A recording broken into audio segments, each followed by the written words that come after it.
Live from Fargo and serving you on TV, online, and on the go. This is Valley News Live at 6.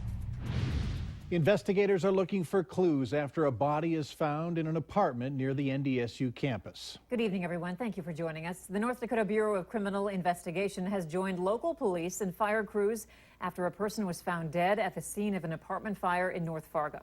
Now, heavy smoke was seen coming out of the building at 802 14th Street North. What was a fire investigation has authorities also looking into the cause of death.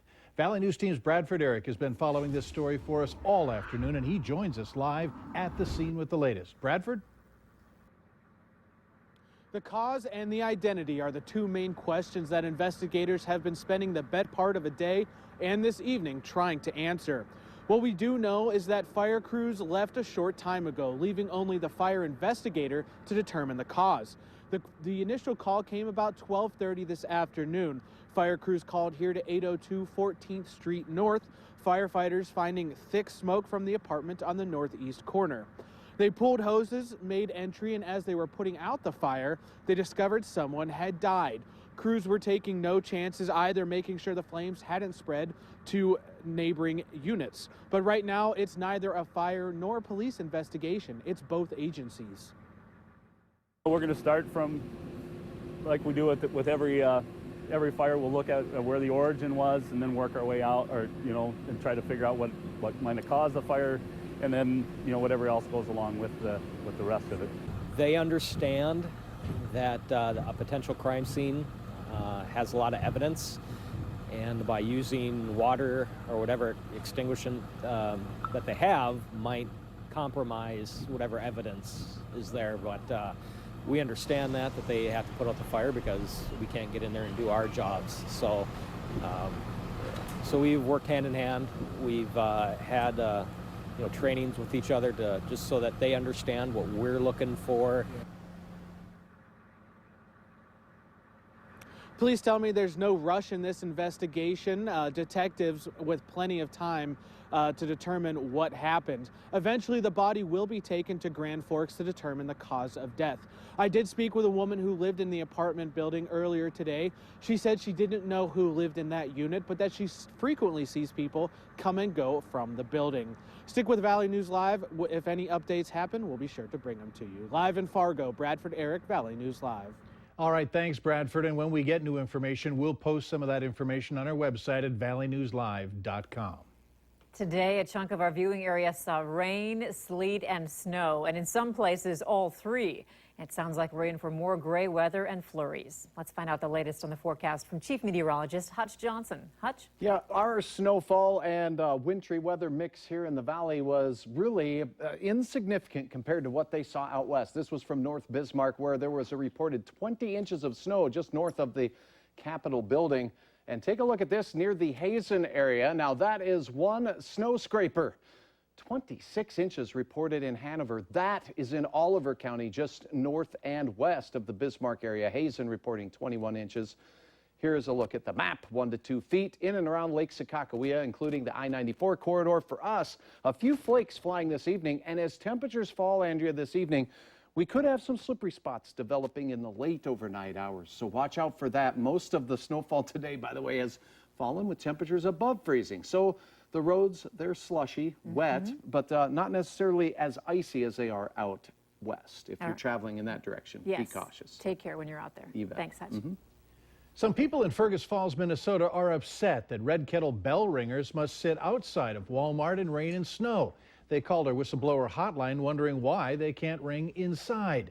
The Fergus Falls Salvation Army says there's a national contract signed between Walmart and the Salvation Army. It requires the bell ringer to be 15 feet from the entrance. There are 7 locations for bell ringing. 2 of them require people to ring indoors.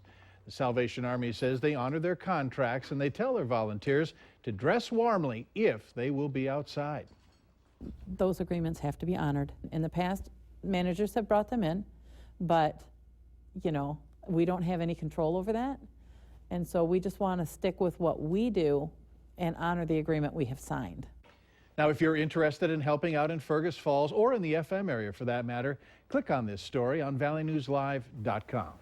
And speaking of ringing the bells, the FM Salvation Army got quite a surprise during this year's Red Kettle campaign. A gold nickel was donated at the Hornbachers Northport yesterday. The estimated value of the coin is about $1,200. Major Byron Medlock says the generosity of the Fargo-Moorhead community never ceases to amaze him. Gold coins have been showing up in Salvation Army kettles in the Fargo area for more than a decade. As for the Fergus Falls Salvation Army, they say they typically don't see gold coins. North Dakota Governor Jack Dalrymple says he hopes to meet with the Standing Rock Sioux Tribal Council soon to find a peaceful solution to the issues involving the Dakota Access Pipeline. The governor says he plans to discuss the importance of rebuilding strong, long-term relationships between the state and the tribe. The governor clarified that the evacuation order made on Monday was to let protesters know that they're in a dangerous situation and the state cannot guarantee emergency services would be provided if they were needed. He also said that the state would not be clearing the camp, but if the Army Corps of Engineers asks the state for help clearing the camp, they would assist. Although the governor and the other state officials say that they have remained in regular contact with tribal officials and the protest camp leaders, he said he is asking for a meeting with the entire tribal council to focus on cooperation and goodwill. 2 people in Devil's Lake are each facing a child neglect charge after allegedly leaving 2 small children at home while they went shopping at Walmart. Eric Preciado and his wife, Lisa Hassan, have each been charged with Class C felony child neglect. It carries a maximum sentence of 5 years in prison. A maintenance man found a 9-month-old and a 2-year-old alone in their Devil's Lake apartment. Court documents say the couple was at Walmart shopping. They remain in jail. Their children were taken into custody by social services. North Dakota's 2016 spearfishing season officially opens tomorrow, but you won't be able to fish. If you find any lakes with ice on them, the Game and Fish Department says it's just not safe enough to be on them, even in western North Dakota where they just received all that snow. Now is a good time, however, to get registered. You don't need a special license to spearfish as long as you have a fishing license in North Dakota. You won't have to pay anymore. They just ask that you register online. You're only allowed to spear northern pike and non-game fish. The season runs through March 15th. Retailers in the Valley could take a hit this holiday shopping season due to a weak Canadian dollar. Canadian traffic, along with sales tax collections, are down in Grand Forks as well as Fargo. Valley News Team's Neil Carlson shows us what's happening and what's being done to fight the problem. Holiday shopping crowds in Grand Forks and Fargo contain fewer Canadians these days.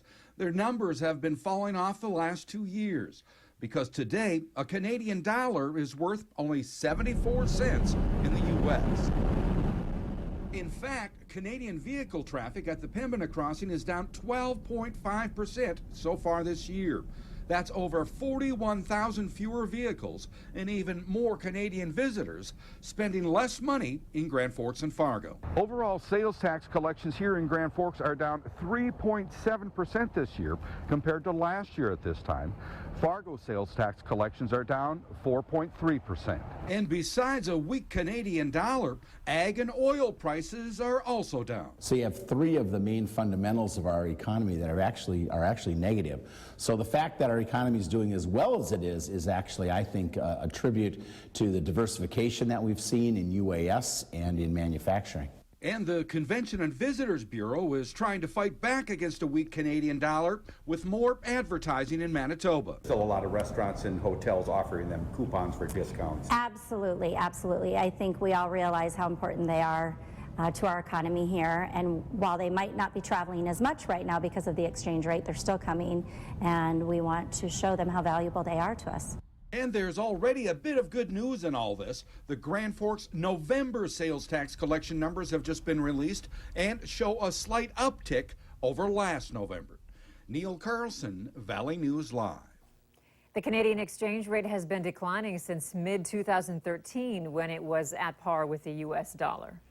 If you're wondering what to wear to that office Christmas party, we've got some ideas for you. Later on Valley News Live at 6, we're going to take a look at some holiday fashion trends. Temperatures today above average, but still a jacket was required as we saw flakes flying across the valley throughout the day. Above average in Grand Forks as well. I'll tell you about another chance of snow in the valley coming up right after this.